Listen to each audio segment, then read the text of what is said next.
Hello guys, आप सभी का स्वागत है पीपीआई ट्यूटोरियल में। Welcome to PPI tutorial. मैं विकास कुमार आप सभी का स्वागत करता हूं मेरे चैनल पीपीआई ट्यूटोरियल में। और आज मैं आपको बताने जा रहा हूं कि अगर आप पैरामेडिकल, पॉलिटेक्निक या आईटीआई की तैयारी कर रहे हैं और अपनी तैयारी को और बेहतरीन करना चाहते हैं तो इस चैनल से जुड़ जाइए, क्योंकि इस चैनल पे आपको बिहार, यूपी और झारखंड तीनों स्टेट्स के पैरामेडिकल, पॉलिटेक्निक और आईटीआई की तैयारी करवाई जाती है।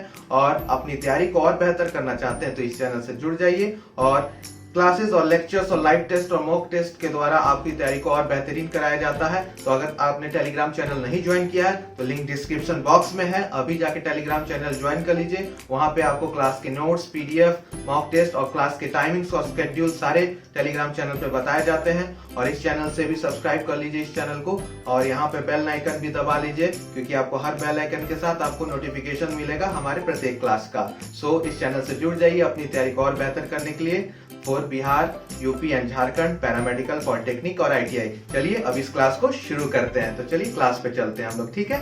क्लास के बाद अपना कमेंट्स जरूर दीजिएगा फीडबैक में कि आपको क्लास कैसी लगी। चलिए क्लास शुरू करते हैं।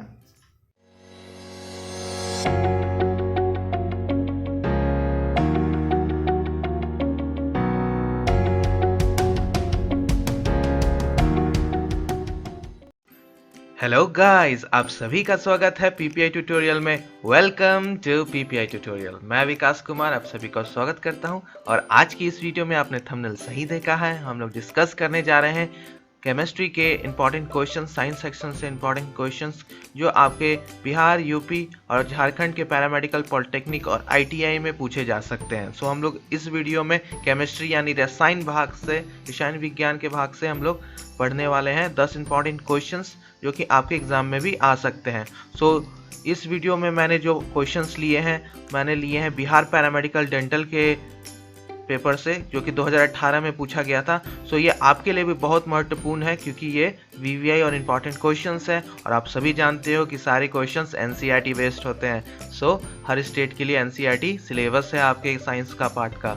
सो अच्छे से आप लोगों को ये क्वेश्चंस करने हैं, चाहे आप UP, Bihar, Jharkhand paramedical, polytechnic या आईटीआई की तैयारी कर रहे हैं, सबके लिए सिलेबस सेम होता है, वो है एनसीईआरटी। तो चलिए इस वीडियो को शुरू करते हैं। और चैनल पे नए हो तो सब्सक्राइब कर लेना वीडियो को पूरा देखने के बाद, अगर अच्छा लगेगा तो।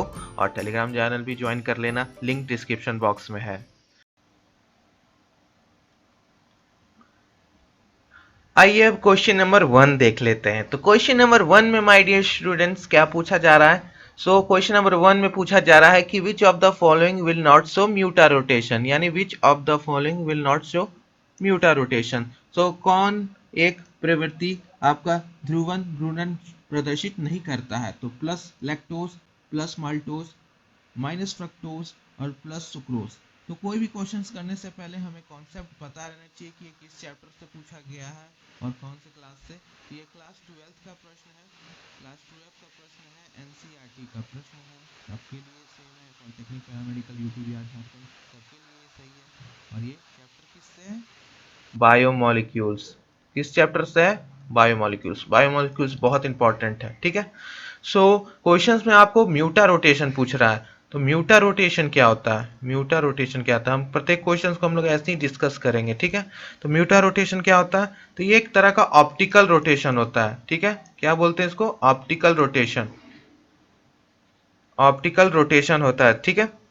और ऑप्टिकल रोटेशन वही शो करता है जो आपका रिड्यूसिंग शुगर्स होता है। दो तरह के शुगर्स होते हैं, एक रिड्यूसिंग शुगर्स और एक होते हैं आपके non reducing sugars. Non reducing sugars. तो reducing sugar they will show mutarotation and non reducing no, ठीक है। सो रिड्यूसिंग और नॉन रिड्यूसिंग शुगर्स की बात यहाँ पे हो रही है। और ऑप्टिकल रोटेशन, ठीक है। तो ऑप्टिकल रोटेशन इस वजह से होता है जब उसमें फ्री आपका हाइड्रोक्सियल ग्रुप हो, हाइड्रोक्सियल ग्रुप हो, ठीक है, यानी आपका OH ग्रुप। तो रिड्यूसिंग शुगर्स में फ्री रहता है, इसमें फ्री नहीं रहता नॉन रिड्यूसिंग शुगर्स में। तो सुक्रोज एक तरह का नॉन रिड्यूसिंग शुगर्स है,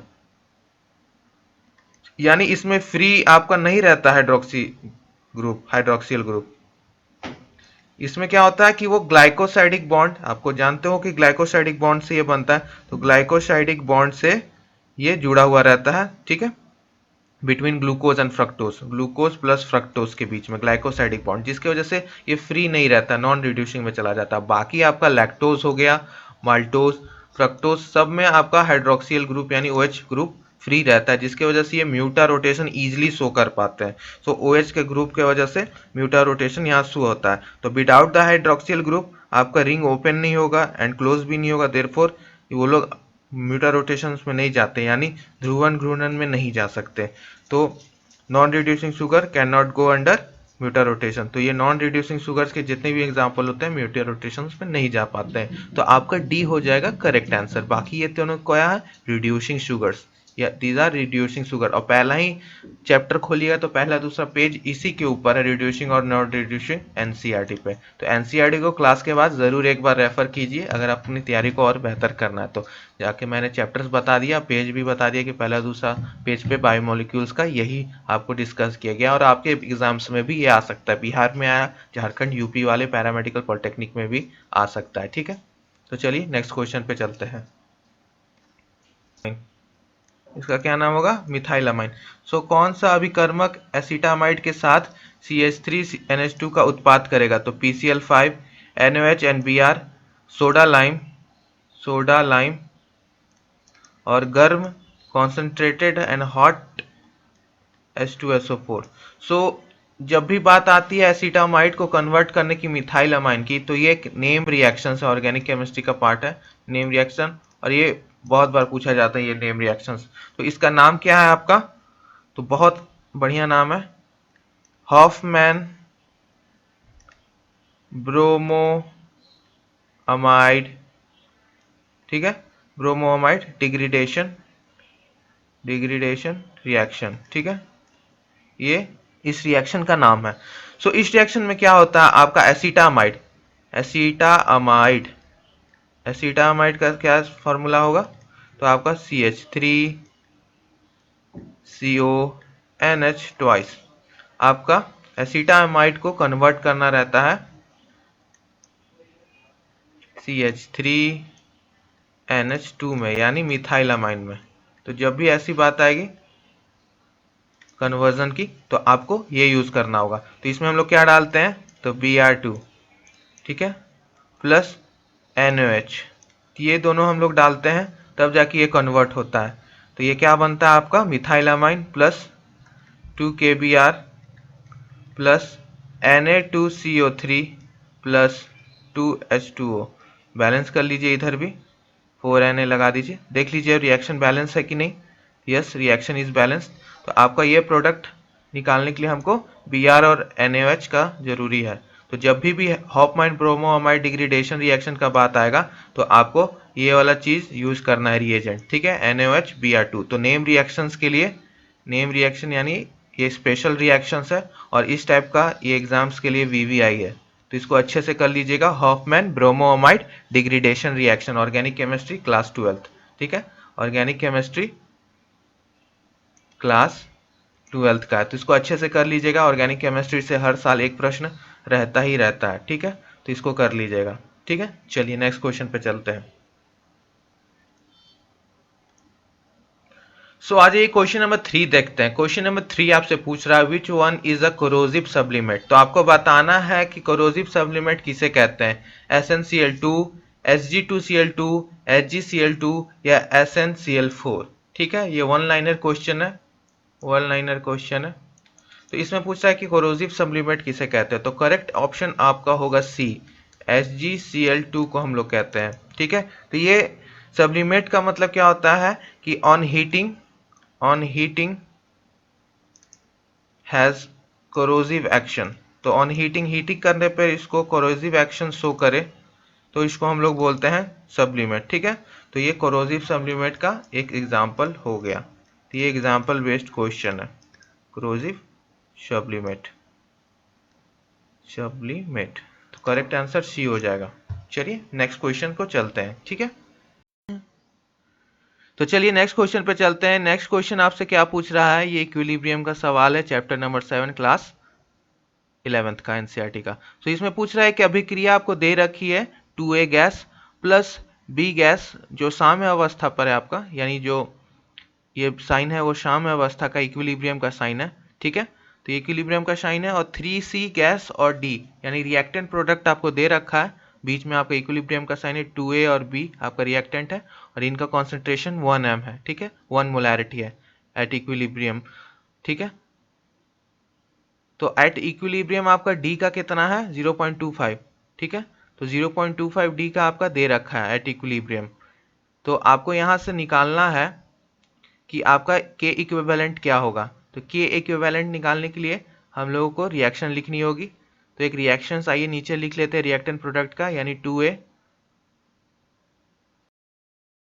और इधर आपका साम यानी इक्विलिब्रियम का साइन है, यानी किस चैप्टर का है, chapter number 7 class 11th NCERT equilibrium. Equilibrium पे न्यूमेरिकल्स आते हैं, ठीक है, very important chapter, VBI chapter.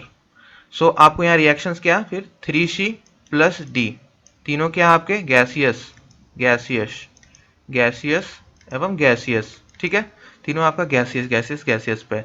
तो एट इनिशियल यानी जब रिएक्शन स्टार्ट नहीं हुआ है तो मोलैरिटी क्या होगी आपकी M, यानी मोलैरिटी मोलैरिटी तो ये हो जाएगी आपकी 1, ये भी हो जाएगी 1 और ये 0 0, ठीक है, क्योंकि यही दे रखा है प्रारंभ में 1m है तो दोनों का 1m 1m रहेगा।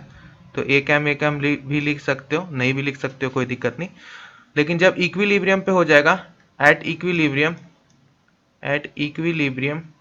सो क्या होगा कि आपका 1 मिनट से घटेगा, ठीक है, और यहाँ पे हमको गिवन है कि 0.25m हो जाएगा इक्विलिब्रियम पे, ठीक है।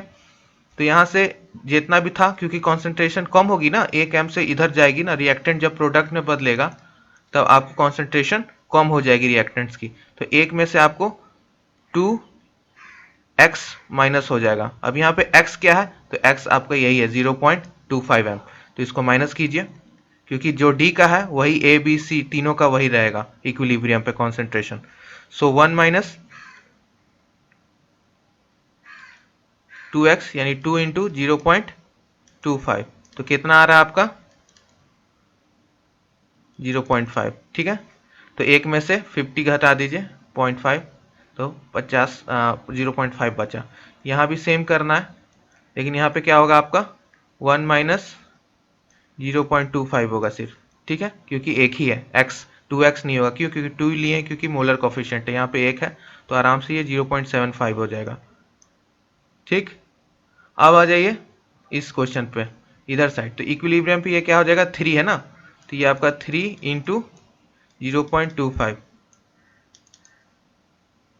तो 0.75 और ये कितना हो जाएगा आपका 0.25 जैसा का तैसा, क्योंकि हम लोग को दे रखा है, ठीक है। तो यहाँ पे हम लोग डायरेक्ट इंटू किए, इधर सब्ट्रैक्ट इसलिए किए क्योंकि इधर कम हो रहा था, इधर डायरेक्ट बढ़ रहा है, तो इसलिए इधर इंटू किए डायरेक्ट, इधर घटाए नहीं।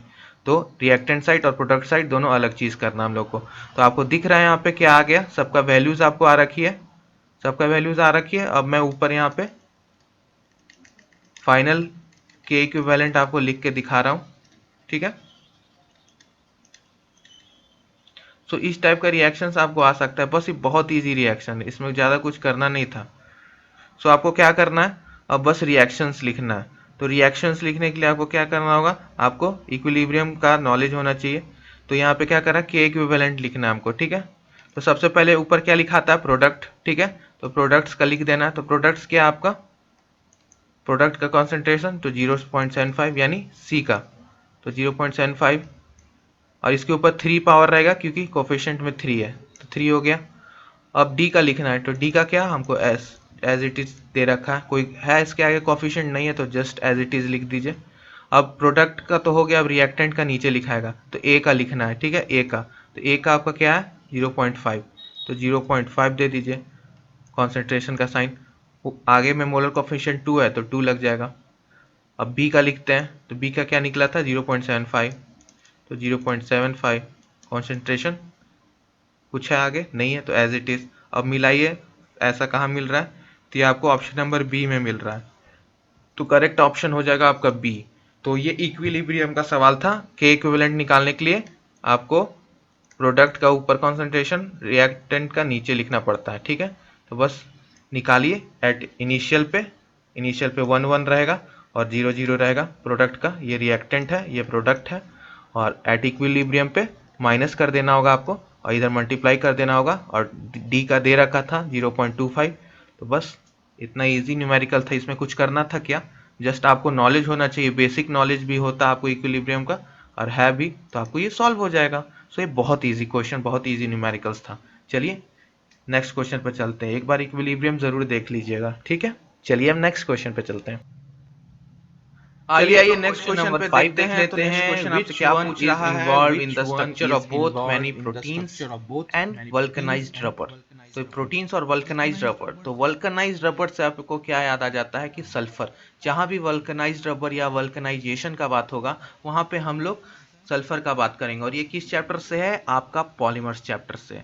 पॉलीमर्स चैप्टर यानी क्लास 12th का लास्ट चैप्टर है आपका polymer, second last, polymers and biomolecules. ये दोनों जो चैप्टर्स हैं ना बहुत इंपॉर्टेंट है, और यहाँ से आपका प्रश्न हर बार बनता है एक एक। सो ये 1 से 2 प्रश्न यहाँ से हमेशा बनते हैं, तो आपको पॉलीमर और बायोमोलिक्यूल्स अच्छे से करना है, ठीक है। आइए आगे डिस्कस करते हैं। बायोमोलिक्यूल से जरूर देखेगा, तो इस चैप्टर को अच्छे से कर लीजिएगा, वीवीआई चैप्टर से ये दोनों। और आपने देखा भी कि 2 क्वेश्चंस अभी तक हम लोग बायोमोलिक्यूल्स पे डिस्कस कर चुके हैं। सो आइए इसको भी डिस्कस करते हैं। सो यहाँ मैंने क्या कहा कि आपको सल्फर आपका वल्कनाइज्ड रबर में आ जाता है बात। सो कौन दोनों कई प्रोटीन और वल्कनाइज्ड रबर का संरचना में शामिल होता है, तो आइसोप्रीन संरचना यानी आइसोप्रीन संरचना, ठीक है। S S bond, sulphur sulphur bond, H बंध, या मायोथिनिन का एक अंश। तो इसका करेक्ट आंसर आपका बी होगा, सल्फर सल्फर बॉन्ड। तो ये वल्कनाइजेशंस में हम लोग जानते हैं कि सल्फर बॉन्ड के आ जाने के वजह से रबर, नॉर्मल रबर वल्कनाइज्ड, यानी वल्कनाइजेशन भी जिसको हम लोग बोलते हैं, वल्कनाइजेशन हो गया रबर का, ठीक है। सो आपका जहां भी ये बात आएगा आप हमेशा सल्फर को याद करना, वल्कनाइजेशन जहां भी शब्द आया सीधे आप सल्फर की तरफ जाना, ठीक है। सल्फर सल्फर बॉन्ड्स के बीच में तो ये सल्फर सल्फर बॉन्ड बन जाता है, जिसके वजह से रबर में इलास्टिसिटी और बढ़ जाती है, वल्कनाइज्ड हो जाता है, स्ट्रांग हो जाता है आपका रबड़, और ठीक है। तो ये था आपका क्वेश्चन नंबर 5। और बायोमोलिक्यूल्स और पॉलीमर्स मैं कह रहा हूँ कि आपके लिए यूपी, बिहार, झारखंड तीनों स्टेट के लिए पैरामेडिकल और पॉलिटेक्निक के लिए बहुत इंपॉर्टेंट है। तो इस दोनों चैप्टर्स को, क्लास 12 का आखिरी चैप्टर्स को अच्छे से कर लीजिएगा। यहाँ से 1 लाइनर प्रश्न और इस टाइप के प्रश्न आपको ज़रूर दिखेंगे आपके एग्जामिनेशंस में। और ये बिहार का था, आगे मैं यूपी झारखंड के लिए भी स्पेसिफिक लाऊंगा, ठीक है। हर जगह का मैं करवाऊंगा, लेकिन आपको हर स्टेट का करना है, चाहे वो यूपी हो, बिहार हो, झारखंड हो, क्योंकि सारे का आधार क्या है, NCERT। तो practice makes the man perfect. So आपका तैयारी और मजबूत हो जाएगा। तो चलिए नेक्स्ट क्वेश्चन पे चलते हैं। सो नेक्स्ट क्वेश्चन आपसे पूछ रहा है कि cotton contain cellulose in this percentage, ठीक है। ये ऐसा प्रश्न बिहार पैरामेडिकल में भी आता है, ये पैरामेडिकल डेंटल डिस्कस कर रहे हैं और ये रिपीटेड प्रश्न है। सो कॉटन का अंश सेल्यूलोज में कितना होता है, ठीक है। सो आइए पूरा देख लेते हैं। कॉटन कॉटन में आपका 90 से 95% होता है सेल्यूलोज, ठीक है। बाकी का भी डिस्कस कर लेते हैं। 7 से 8% आपका रहता है protoplasm, living content of the cell. क्या बोलते हैं हम लोग प्रोटोप्लाज्म को, living content of the cell. फिर उसके बाद आ जाता है पैक्टिन्स। तो पैक्टिन्स का आपका 0.55% पैक्टिन्स होते हैं, 0.5% वैक्सेस भी होते हैं आपके, ठीक है। और बचा आपका फैटी सब्सटेंस और mineral salts, fatty substance and mineral salts. ये था आपका पूरा कंटेंट। तो सेल्यूलोज सबसे ज़्यादा मात्रा में होता है नेचुरल फाइबर, यानी D is your correct option. So ये डेटा को अच्छे से आप लोग याद कर लीजिएगा। सेल्यूलोज सबसे ज़्यादा मात्रा में, फिर प्रोटोप्लाज्म, फिर pectins, waxes, fatty substance, mineral salts, these are all the content of a cotton. Cotton का ये सारा कंटेंट है, ठीक है। सो ये हो गया आपका क्वेश्चन नंबर 6। आइए नेक्स्ट प्रश्न पर चलते हैं। चलिए नेक्स्ट क्वेश्चन पे चलते हैं। नेक्स्ट क्वेश्चन यानी क्वेश्चन नंबर 8। क्वेश्चन नंबर 8 आपसे क्या पूछ रहा है, क्वेश्चन नंबर 8 आपसे पूछ रहा है कि if the pH of a saturated solution of BaOH twice यानी बेरियम हाइड्रोक्साइड इज 12, ठीक है। pH दे रखा है आपको 12। तो KSP क्या होगा आपका, यानी सॉल्युबिलिटी प्रोडक्ट क्या होगा आपका, ठीक है, दिस सॉल्ट का। सो आपको यदि BaOH ट्वाइस का आपको दे रखा है सैचुरेटेड सॉल्यूशन का विलियन का pH 12, तो इसका लवण का KSP क्या होगा, सॉल्ट का पूछ रहा है। ठीक है, तो ये क्या है, आपका बेस है। क्या है, ये बेस है।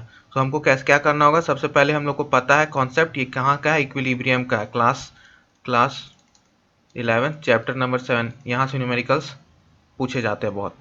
सो pH प्लस POH बराबर कितना होता है, 14। ये हमें पता है, हम पढ़ रखे हैं। सो POH निकालना है ना, क्योंकि एक हाइड्रोक्साइड है। तो क्या करना होगा हमको, 14 माइनस इसका pH को माइनस करना होगा। तो कितना है आपका, 14 माइनस 2, तो 2। क्यों, क्योंकि आपका pH कितना दे रखा है, 12। ठीक है, तो 2 आपका POH निकल गया। अब POH दिया हुआ है हमको, POH तो 10 का पावर में चला जाएगा POH। ठीक है, क्योंकि हम इसका क्या कर रहे हैं, लॉग निकाल रहे हैं। क्या कर रहे हैं, POH का हम लोग माइनस लॉग OH माइनस का निकाल रहे हैं। ठीक है, तो इसको इक्वेशन नंबर 1 बनाने के लिए क्या करना होगा, 10 का पावर माइनस 2 करना होगा।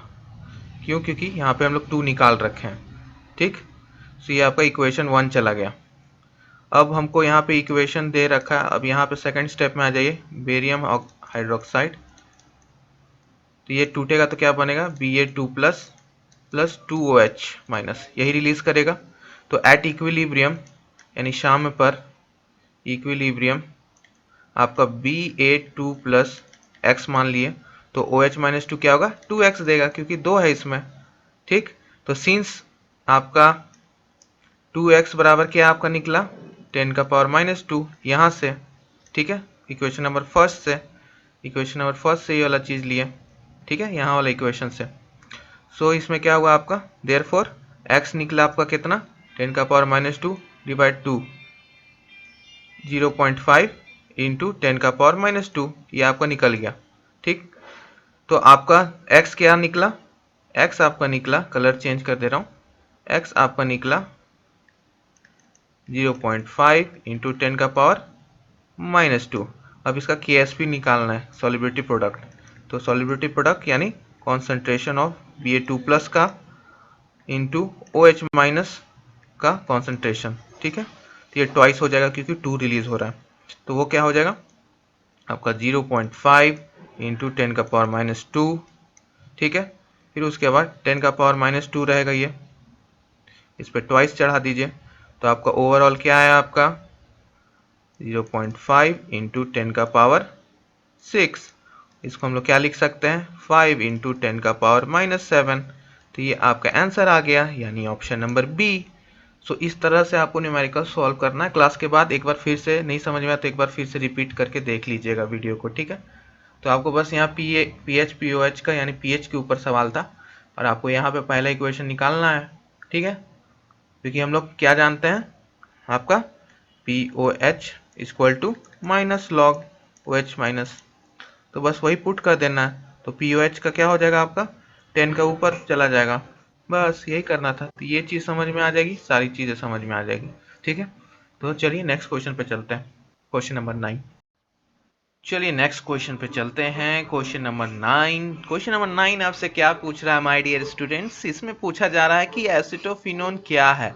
सो एसिटोफिनोन इज एक अल्म है, एक कीटोन है, एक ईथर है, या है अमाइड।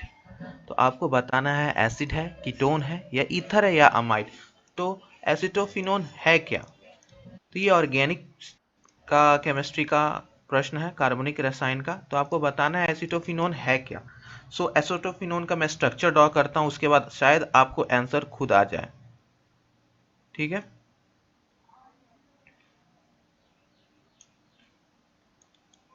अब आपको बताना है कि ये है क्या। जी हाँ, अब आपको क्लियर दिख रहा है कि ये एक कीटोन है। क्या है, ये एक कीटोन है, तो इसमें कीटोनिक ग्रुप है, तो ये क्या हो गया, एसिटोफिनोन एक कीटोन है। अब आपका मैं एक वर्क दे रहा हूं, आपको ये कमेंट में करना है, कमेंट्स में आपको बताना है कि इसका IUPAC नेमिंग क्या होगा। यानी एसिटोफिनोन तो ये कॉमन नेम हो गया, इसको अगर हम नेमिंग करेंगे तो इसको क्या नाम देंगे एसिटोफिनोन को, तो ये आपको बताना है। ठीक है, तो ये आपका वर्क है, आपको कमेंट्स करके बताना है। कमेंट्स में मैं सबका चेक करूँगा। तो आपको क्लास के बाद यानी वीडियो देखने के बाद कमेंट्स में आपको देने हैं कि क्या है, और कमेंट्स में आप लोग ये भी ज़रूर दीजिएगा कि आपको क्लास अच्छी लगी कि ना लगी, और टेलीग्राम चैनल ज़रूर ज्वाइन कर लीजिएगा। लिंक डिस्क्रिप्शन बॉक्स में दे रखा हूँ, वहाँ पे आपको क्लासेस के इंपॉर्टेंट पीडीएफ्स, नोट्स और स्केड्यूल्स और साथ ही साथ क्विजेस कराए जाते हैं बिहार, यूपी और झारखंड पैरामेडिकल और पॉलिटेक्निक के लिए। सो आपको इस चैनल पे इसी तरह से तैयारी कराई जाती है। तो चलिए क्वेश्चन नंबर 10 की ओर बढ़ते हैं। आइए तो नेक्स्ट क्वेश्चन यानी आखिरी प्रश्न देख लेते हैं। आखिरी प्रश्न आपसे क्या पूछ रहा है, what is obtained by डाउस method. ठीक है, डाउन की विधि से किसे प्राप्त किया जाता है। ठीक है, तो आपको बताना है। सो आपके ऑप्शंस है Na, Al, Cu और Ag। तो आपको बताना है डाउस मेथड से क्या प्राप्त होता है। जल्दी जल्दी कमेंट्स कीजिए अपने आंसर्स, डाउस के मेथड से आपको क्या प्राप्त होता है, तो ये आपको बताना है। मैं सभी के आंसर चेक कर रहा हूँ कमेंट्स में, तो जल्दी बताइए डाउस का प्रोसेस से आपको क्या मिलता है। सो करेक्ट ऑप्शन आपका होगा, जल्दी बताइए। यस, आपका Na। तो Na आपका करेक्ट आंसर होगा, यानी सोडियम आपको मिलता है। ये ऑर्गेनिक का प्रश्न है। ठीक है, ऑर्गेनिक केमिस्ट्री का प्रश्न है। तो ऑर्गेनिक केमिस्ट्री से आप देख सकते हो कि कितने प्रश्न पूछे जाते हैं। तो ऑर्गेनिक केमिस्ट्री को अच्छे से कर लीजिएगा। जो भी क्वेश्चंस में डाउट हो एक बार रिपीट करके वीडियो को जरूर देख लीजिएगा। इससे खासकर न्यूमेरिकल्स पूछे जाते हैं अपने एग्जामिनेशंस में। और इसी तरह की